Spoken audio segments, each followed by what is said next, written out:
Hello, Ron's here, just having a wee podcast tonight, and I'm joined by Derry City treble winner, Jack Keay, and his son Kevin Keay, and we're going to get a wee question and answer out of both these guys, and we'll see how we get on. How are you doing tonight, man? All good, all good. Yeah. All good, happy days. So we'll start off then, Jack. Gives you a bit about yourself, where you're from, and... Well, my football career started over in Scotland, just outside Glasgow. Started off at Celtic Boys Club. Played a couple of reserve matches for Celtic, but I was shown the door, so I found myself down in England, Shrewsbury town. So I went down there in 1977, played a few years there, played a few years at Wrexham, and then found myself leaving the scene and then coming here. So what would you say got you into football at the very start when you were a kid? What made you go pick football? Probably lack of other things to do. We used to always get sent out with a ball and a wall, and that was it. Go and practice, and you'll never be a footballer unless you go out there and practice. I had some uncles and things that played junior football, and they were encouraging you when you were young enough and things, you know. But I suppose that's where it all started. Yeah, so what age were you saying people started to realise, right, this boy's a bit of a player here, where you started to make a career? Probably around about coming out of primary school, going into secondary school. Once you start representing, you know, the county or the whatever you call it in different areas. So I would have played for the kind of Renfrewshire county, you know, the district. And once you start playing for teams like that, you're starting to get recognition. And that's when you were a bit under 12s, 13s, 14s, that type of thing. Very good. So Shrewsbury Town, how old were you when you went to Shrewsbury Town? I was 17 when I went to Shrewsbury. 17. Did you have to live in England? Do you only move to England? I went down there initially at 17 years of age just to see if it would work or not. And then within a couple of years, I found myself being established, a regular, getting married, and bought our house and said, look, this is where we live, this is where we stay until further notice. Your wife's also from Glasgow, was she? She is, we're from the same neighbourhood. And she moved down with you at 7, when you were 17? She was 19, so when we get married at 19, that's when Christine came down. That's very good. Yeah. So 155 league games, 20 goals, most of them as a defender. Centre back? Centre back, most of the goals I have to say were penalty kicks, because I ended up being the penalty kick taker. We missed 2 or 3 penalty kicks with different players trying it, and then I remember the manager at the time, his name was Graham Turner. He caught me practicing penalties in training one day, and he was watching and he says, do you fancy trying one, you know? And I says, well, who is it we're playing next? And he says, Chelsea. And I went, I don't know. So I did, and I scored. So that set me off, and that's where it started. So what division would Shrewsbury been in then? Shrewsbury been in the old 3rd division, so whatever they call it now, but it'd be the old 3rd division. League 1 these League days, 1, isn't it? I mean, no, to be fair, you just got promoted up to the 2nd division. So I the first know. couple of years. No, that was only the start, the first year, yeah. But after that, we got promotion in that first year that I established myself. So again, it was the 88, 89 kind of season, I think, 1978, 79. It was exactly 10 years. 10 years before this, right? So there must be something about this. And did you stay up then when you got? We did. We became an established club in the now championship, the old 2nd division, and I was terribly fortunate. You know, Kevin would know that some of the teams that we were able to play against, you know, we were coming up, and some of these teams were coming down. We were meeting them in Chelsea. So with Chelsea, West Ham, Newcastle United, a lot of clubs with a lot of massive clubs now still in English football. And going down to London and playing against some of these clubs, you know, you're thinking, my goodness. And that was me just at 19 years of age at the time. Will be completely different what it is these days, money wise and stuff like that. But did the money feel like the money back in them days in like Shrewsbury Town in that division? Did you feel like you were making loads of money, or was it like no? He was a young man. Absolutely not. You hear about these Derry players now, and some of the money someone's on, you're going, I wish I was all that kind of. I wish. I wish. No, I do have to say that the money, again, they'll tell you it's not about money at that age or in that era. I don't know what they tell them now. But we were told the money will come. Bonuses. The bonuses, and in fairness, the weekly that was a wage, standard back then in English football. I remember seeing a player's contract at the time back in the 70s, 80s, and it was mostly performance based. So it was, bonuses for getting the third round of the FA Cup, fourth round, fifth round. So the further you went in the cup, You got your further up the bonuses. league, and the money did look quite good for the time. But the basic wage wouldn't have been But great. like we see boys now, they're getting the money, I think, too young. Aye, and they you've get it got for nothing. Your Nachos, your Menus, they think they're superstars. And go they get it before they they're 20 years of age, you know what I mean? It's a disgrace, They're really. probably years before they even reach Aye. 20 years of age, you know, the Aye. contracts are signed. They're But millionaires again, already. a lot of this is, over the years, the way it's changed and developed is the agents that are involved. It's Aye. not just the player to the manager, you know, it's agent to the club. Aye. You know, the manager might not even have a say in it, you know. So, Just the way it is. so going into Wrexham, you were at Shrewsbury for 5 years. Aye. So you went to Wrexham then on the wage. Is that a different kind of culture again altogether from the English? Aye, what it was just the Shrewsbury thing was kind of, it wasn't falling apart or anything, it just, you know, just a time, it felt right just to try a move and move on, and that. So I asked for a transfer just to see what would happen if anything, you know, and then Wrexham come in. The thing that attracted me to Wrexham at the time was a couple of things. One is I didn't have to move house, Shrewsbury to Wrexham, it's just a cross-border thing, similar to what we have here. It's a Derry Buffet. Derry Buffet, exactly the same. So you didn't have to move, you still stayed, I still stayed in Shrewsbury. One of the appeals to Wrexham, or one of the things that annoyed me, whenever I was at Shrewsbury, we used to play in this cup competition called the Welsh Cup. Yeah. It's still there today. And if you win the Welsh Cup, you qualify for Europe. But you have to be a Welsh club to qualify. Same for it. now in Wrexham were trying to qualify Aye. through, Aye. weren't they? So what happened was we Not won. recently. When I was at Shrewsbury, we won the Welsh Cup. We beat Wrexham. Aye. Okay, but we didn't qualify. Aye. They wouldn't let us in. Right. You know, but we knew that before it started.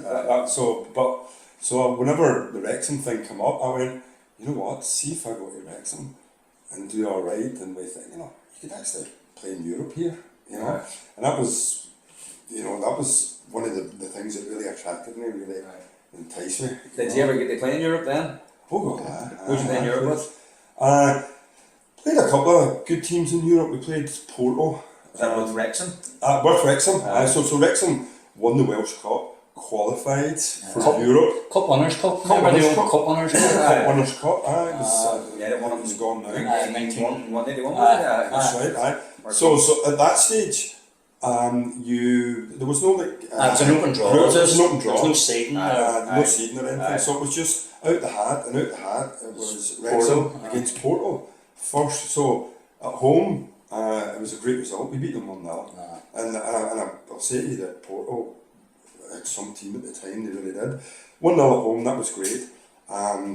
And Porto won the European Cup a couple of years they won just after it. Just after it. 87. Aye, So it was they were up there. mostly the same So that's a team. good team to be playing against. It was, and it was the way we played against them, and the way, because we did knock them out. We did get through to the next round. We beat them 1-0 at home, but the biggest match away from home, probably one of the best results of my night, was we ended up winning with a 92nd minute goal or something. We were 2-0 down or 3-0 down. I think we were 3-0 down, and a good friend of mine who used to play for Shrewsbury and Wrexham, Jake King, he scored twice before half time, so 3-2, aggregate 3 each. We were there, we were through. And away goals. And away goals. They scored to make it 4-2 on the night with 10 minutes to go, and then in the 93rd minute we popped up with a goal. So it was 4-3 on the night, we lost, 4 each in aggregate, and that got us through, that got us over the line. And who'd you spend the next round then? So after that, we got the luck of the draw again, wasn't it? Roma. So, and who was the manager? who was the manager? Who was it? Sven, wasn't it? Sven Goran Eriksson. right. Sven was the manager, and oh my goodness, you know, that was an international team. You know, players Italy, Brazil. They've just been beaten by Liverpool. Haven't they? When remember Grobler done the penalty shootout in the so was that same Roma team? So what team, name a few big players on that team, remember? So remember there was a couple of Brazilians, wasn't there? It was Cerezo, Falcao. Falcao was a really good Brazilian player as well. If you think of... He's the father of this Falcao who played for United, isn't he? No, there's no relation. But there's enough Falcao Brazilian, and his son ended up playing for Uruguay. They're father and son, is that not right? No? I don't think so. I think it is, but we could be wrong. We'll have to look into that one. Check that one out. I think he is Falcao's son, you know. But Well, I mean, anybody who remembers the 1982 World Cup, the Brazil team, you know, Zico, but Falcao was a big player in that Brazil 82 team.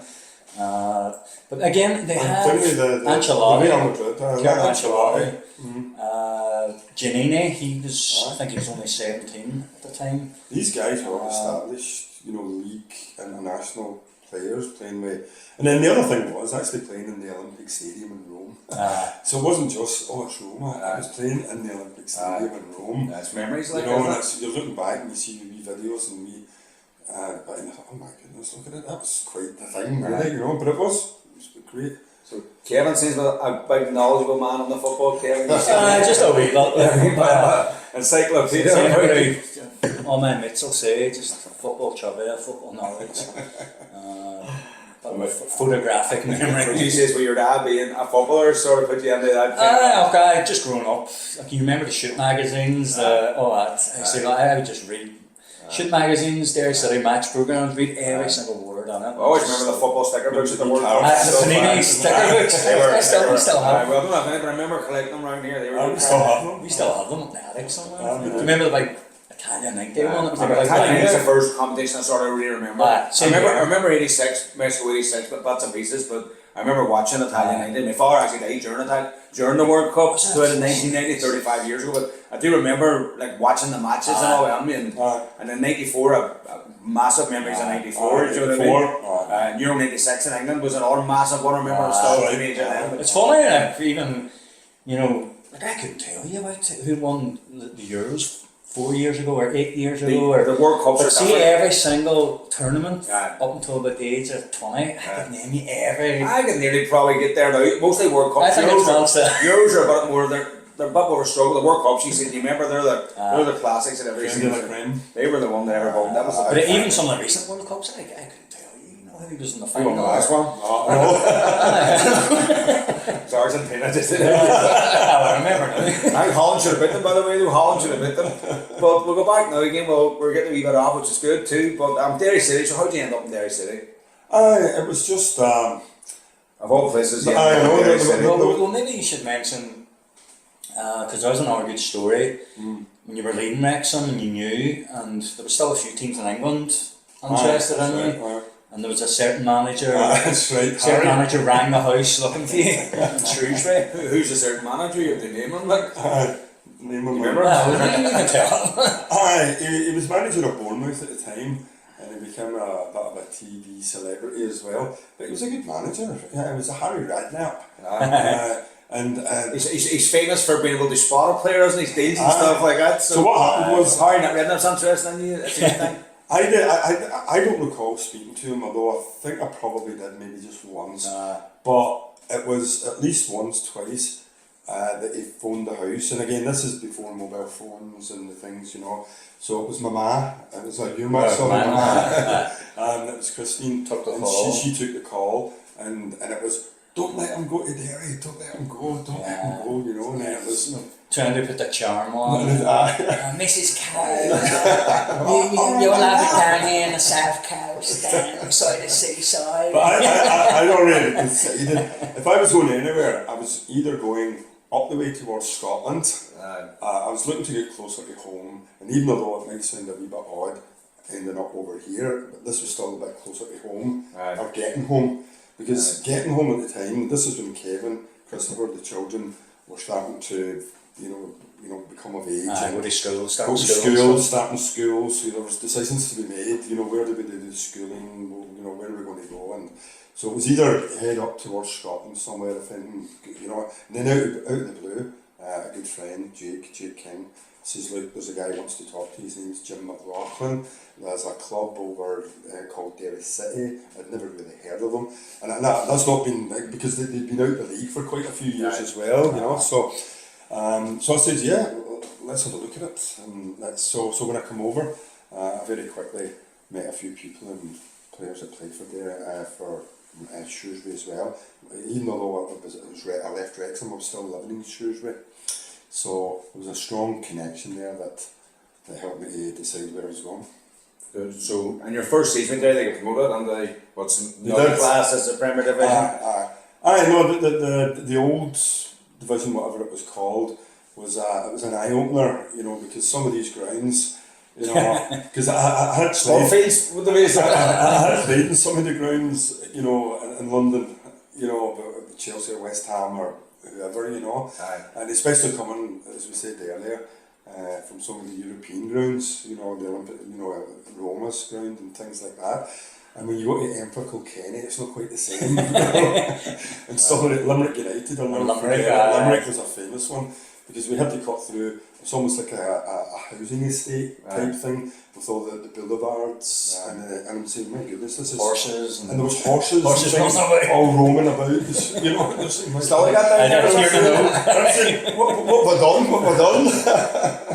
You know, but I soon get used to it. You know, and it was just, you know, knuckle down and let's see if we can get promoted, and we did. And you ended up settling in there then, so there must have been a special place then where your children obviously went to school and stuff then in there. Oh goodness, well, very quickly when the children became of school age and things, and their friends, you know, it's very difficult to just say uproot and we're on the move again.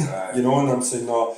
If we can, we'll see how long we can, or how long it lasts, you know. And thankfully it's so how many years, 40 years. How do you feel like to live in Derry, being not from Derry and stuff like that? You don't hear many people coming to Derry and sort of settling in Derry when they're outsiders. Did it feel strange settling there, or did you see them? No, I think there's definitely a strong connection between, you know, the kind of people that we have here and what I was used to. Certainly not when I was in England, but back in Scotland, in Glasgow. You know, personalities. There's a Scottish thing. People are absolutely. They're very grounded people. You know, very, you know, whereas cultures, there's no humour. They just say it the way it is. You know, just humour, drinking, singing. Well, maybe drinking a couple of times now. I say that on here. Like, so you said you got Player of the Year. Was that in your second season? Your first season, 86, 87? I think it was the first season. It was the first season. It was the first Must have been season. strong on there. Like, first season. What about then the treble in '89? The famous treble in '89.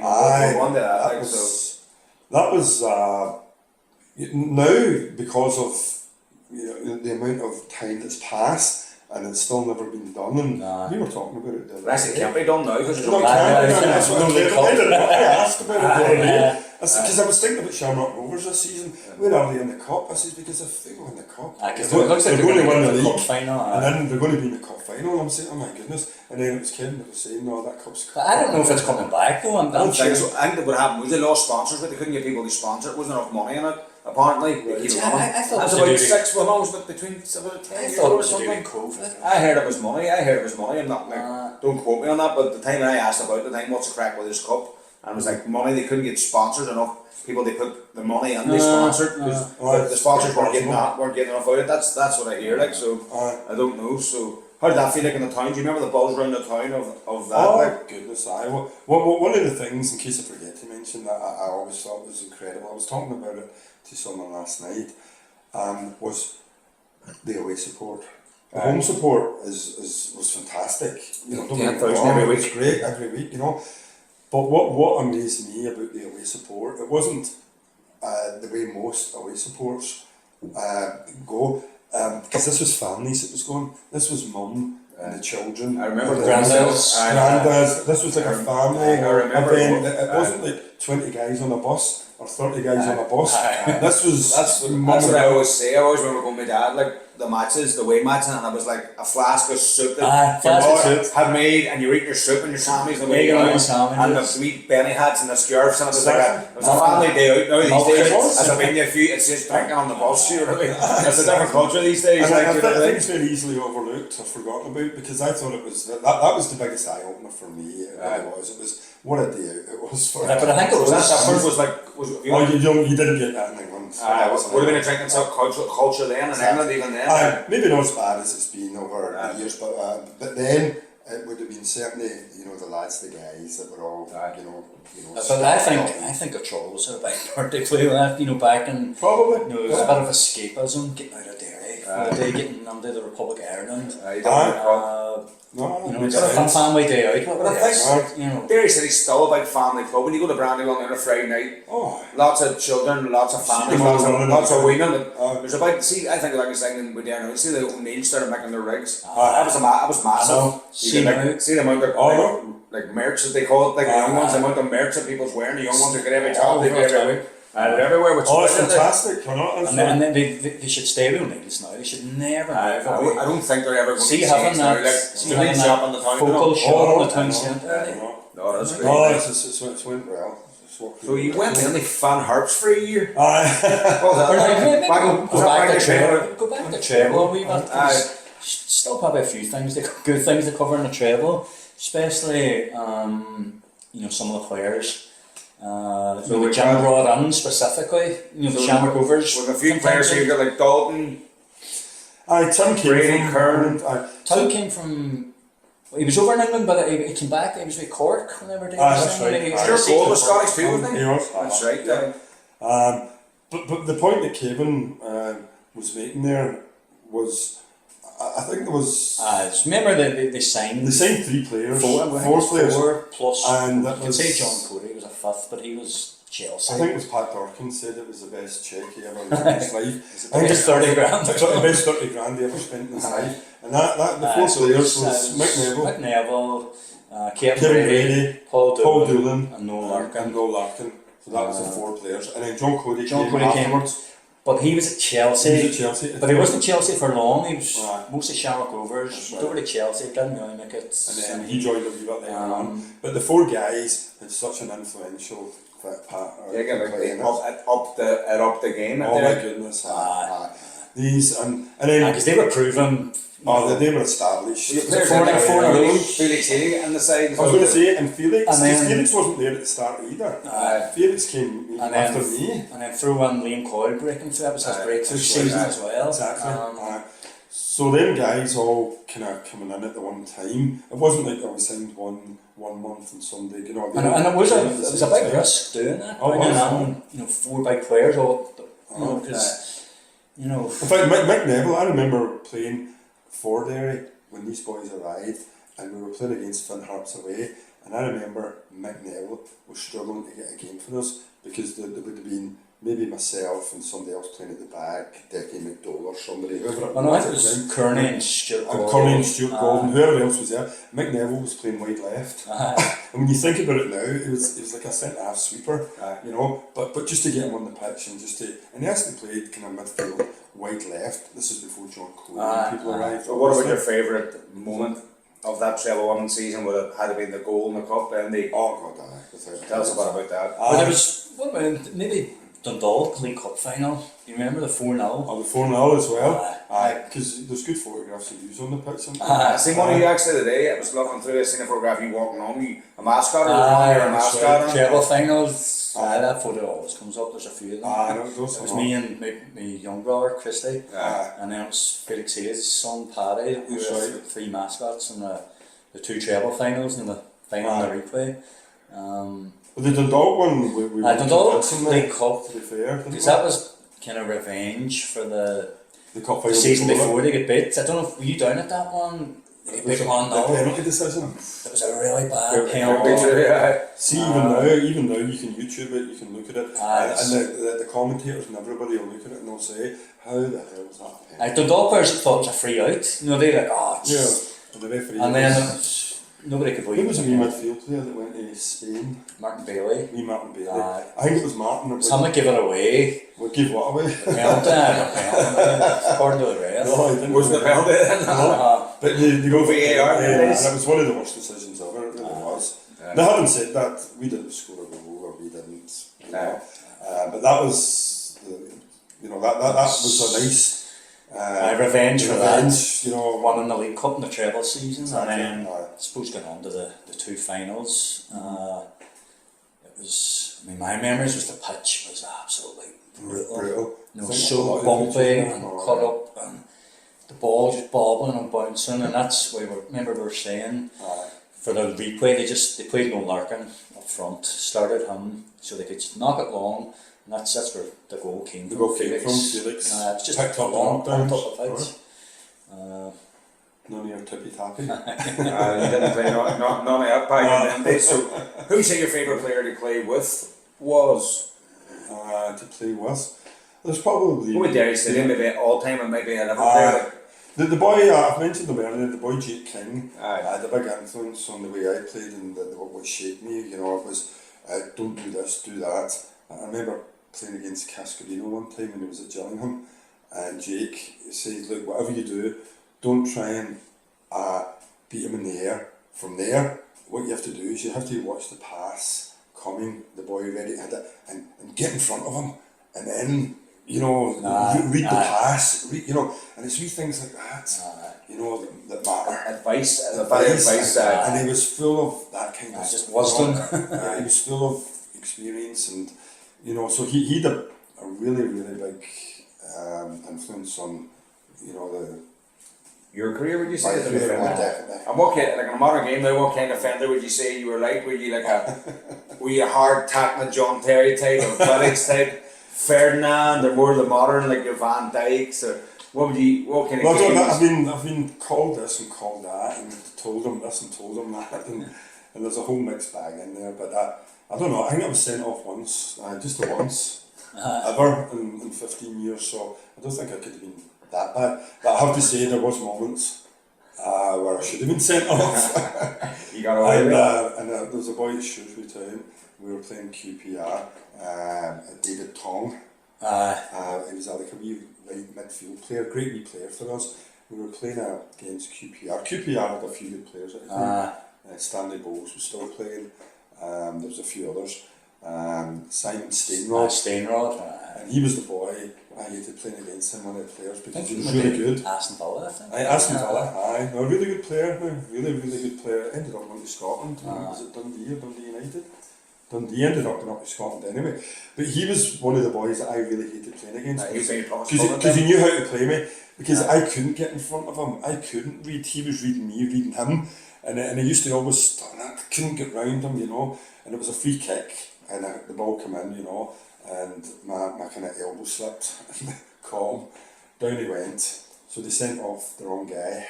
Right, so you got away with that one. Sent off David Tong instead. So he took one for the team. So what was it like managing like pressure out on the pitch and stuff like that before matches? Did you get nervous, or were you able to just put it behind you? No, I never really get nerves, or no. I have to say I was just so concentrated. I was so confidence. Would you say you had? No, not self-belief. No, not even confidence. I was just, you know, just like tunnel vision. In fact, I remember looking at some of the old photographs. Even when it came to the treble and it came to photographs and on the pitch, you don't really see me standing with Kevin or Christopher, or I'm kind of pushing them on. We were mascots. And these were mascots. I was giving them his Storky. I was no marking.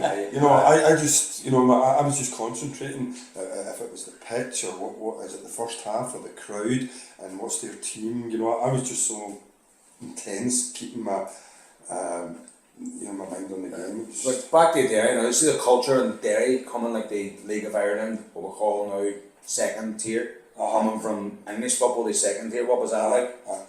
Was the culture in the club? Was it like did it seem professional? Did it seem more like a joker? Did it seem the boys were sort of there for a bit of crack? Or? I think at the very, very start we were saying that you know, there was a lot of good young local players. John Quigg, Kojak Storky, you know. But some of the guys, now I don't mean these guys, but because there was other guys as well, and the problem that these guys had is they were great in the reserves, but as soon as you put them on the pitch, the Brandywell, and as soon as you know, it was kind of, you know, and there's it's a big step up. It's a big step up for them, you know, and I didn't being young as well. I didn't have that here, and because I'd already experienced it and dealt with it when I was in England, I could see how difficult it was for some of the younger boys, because some of them were... Especially with the crowd and the expectations. Big expectations. Like, there's one of the clubs that the expectations have been massive. Even now, there's teams in the league that they're, and in my opinion, they're far bigger than Derry, but we seem to think we're bigger than them. Like, if I look since the last time Derry's won the league, like Rovers have won it so many times, Dundalk, like Exactly. Cork's won it twice, Bows. Aye. These teams have all won it 2 or 3 times since we've won it. We've only ever won it twice, but we seem to think that we have the divine right to be sort of maximised. We're not. We're going to win it this year. aren't we? We're a cup team like that, I think more. But I shouldn't really be saying that. People might like that one. That's my opinion with Derry, by the way. But it was good, and they were trying and doing their best. But sometimes it's just a step too far for some of the guys, you know. So I just aware that But to be fair, like a lot of them players did come back then and had really good careers. Once they got the experience. But it was just at that time where, especially when Noel King was there, he was bringing in proven, experienced players, especially from abroad. Like, you know, as you remember some of the foreign players, and it was. Christic. It probably was, and it's a wee bit like the current manager. You know, there's a lot of criticism saying, "Well, you know, he's bringing in all these players from Scotland, from England. No, the young players aren't getting a chance." Trying to buy the league, isn't he? And it was the same thing back then. Some of the young players. So they had to go to Finhurst or go to the Irish League, prove themselves, and then the likes of Quiggy did come back. Ray McGuinness came back, Liam Coyle came back. You know, there's a line on them. You know, that's right. So, what's your opinion on the current Derry team? Current Derry. Do you go to matches yourself? Oh yes, I don't go to all the matches. I go to a lot of the home matches. Or else it's LOI TV. Well, everybody watches it. The away matches is always about a bellow. We like to get the brand new. Which we do pay for, by the way. I wouldn't have it any other way. It's not them facts. Is it another way? What are they? Is it another way? What do you think of the current squad? This season, what do you think of this season? Now the new manager and stuff. It's still, they're kind of second. They're threatening to finish second or third. But they could finish fifth at the same time last year. See, and it's I don't know, the last 2 or 3 years I've seen such a. They just haven't been able to be consistent. They seem to go through wee patches, the 1, 4, 5 in the bounce, and then they'll just go through. I look at the players individually and I'm going, my God, they're damn good players. I look at them as a team and I'm saying, that looks like a good team. You know, but then there's there's no obvious answer because the manager, if there was, the manager would deal with it. You know, the current manager, and he seems very confident, the manager, doesn't he? But does. you always hear the rumours. I don't delve into too many rumours about strict and fought out players, and if you cross them, you're gone. You know all. It seems like that kind of a run. But some of the boys they bought on, I think, for big money. People are thinking we could have a young player come through and done the same job. A lot of boys like the sort of early 30s now, and it seems like they came back here for a payday. Local players, there's people saying they're not even. They're just coming down and training and they're clearing back up to Belfast and they're not getting involved in the culture of the club. They're just sort of payday. But you never know. You would take second, third. Now you would actually take third at this stage. I think if they qualify for Europe, that's all that matters. You know, that's an improvement last season. We're not really I think it was too unrealistic to expect them to, win the league. Maybe challenge for the league. The challenge, bursts, didn't they? They were more consistent. You could say they could be challenging. And that's what's like. There's some brilliant results, like some sort of results. You're going, how did that happen? Too many draws in that pitch in the Brandywell too. Well, you took the words out. I'm not going to blame the Brandywell on the pitch, the surface. But my goodness, if I was playing in that team now and doing, I would be, really frustrated and really. It's so difficult, and don't get me wrong, you say is it the same for both teams? To a degree, yes it is, but being the home team, the onus is on you to get things done. You take the chances, you make the attacks, you set it up, you do it quick, first time, you can't do it.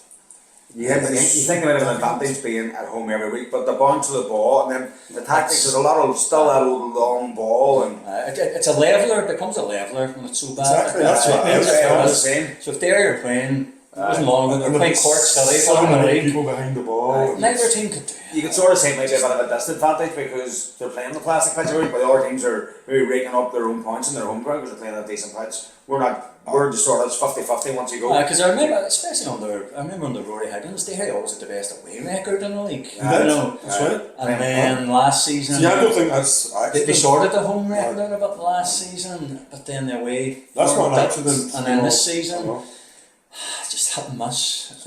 But I think if they get that, if and when they get that pitch sorted out, I'll be really looking forward to it. Because I think you could have the same players there that you have now, and if they have the pitch, then, and I said I'm not going to blame it all on the pitch, but I'm absolutely convinced if that team had the pitch that we all, would love, I think, they would have a much better chance. But They would win it. getting on the Europe, I think, is vital. Oh, yes. And then when you get on the Europe, you have to be. You can't be getting bit by pub teams like Bruno's Magpies. But see me look. Even though they Is that pop team? Well, apparently they are. I hear the boys. They started Is that the pop And they're all boys up. There's all boys playing. But I hear there's boys like pulling pints in the bar that are on that night. But like you got the likes of Shelburne. No, Shelburne's been consistent in Europe now for a couple of years. But the likes of Shelburne now on the group stage and stuff. It's like they push on. We need to be getting on the. We need not just qualifying now and finish the second, third, but I think it's vital that we get on the Europe. We need to start winning in Europe and get at least into the group stages. Make the money, because I think we're going to get left behind. So there's rumours that Shamrock Rovers make 10 million euros and as a Shelburne's they make 4 million euros. And there's big money in there. Apparently Phil Doris putting in like 2.5 million euros a year. It's coming out of his own pocket. So if he's doing that, and then where's that leave us if he ever walks away? We back to the doldrums or we back to getting relegated, because we could be down there. Do you know what I mean? No, it would be great if they could get one to qualify and then two if they just put up, some kind of show to try and qualify. Get through a couple of rounds. Because it's not possible because Shamrock and Shelburne, as we said, and it can be done. It can be done now. So have you anything else you'd like to chat about? Memories or anything? Or are we okay? No, I would just love to be here the day that they won. So you can win the cups and that's on the day. Aye. And Exactly. it's a We're used to day, that. and we've had more moments of glory. Because like you see, especially the last, even going back to, remember when Stephen Keay was manager, and it was when you started appreciating them, what it's like watching as a fan, going to them European matches, because you were always, on the other side playing, and it's even now, like we've had some, we're on some brilliant memories of the last cup finals, PSG away, Gretna away. Gretna was one of my all-time favourite. Again, because this is me going back to Scotland and making family and the people in Scotland are saying Derry City. I think I've heard of them. Are they any good? And at the time, Gretna was making waves. They were they were going up through the divisions. They were going through the divisions and big money. And I think there was a radio. Where are they now? Are they gone? But there was a radio thing at the time when the draw was getting made, and there was almost like a laugh and a smirk. They seen it as a buy. They seen it as spot pickers from Ireland. That's what it was like, And I'm trying to remember the name of the chairman. Was it Brooks Milson. And then the manager was it Rowan Alexander. So I think he came out and says, But this is, we should be alright. So what's your ambitions now in the next couple of years there for the club?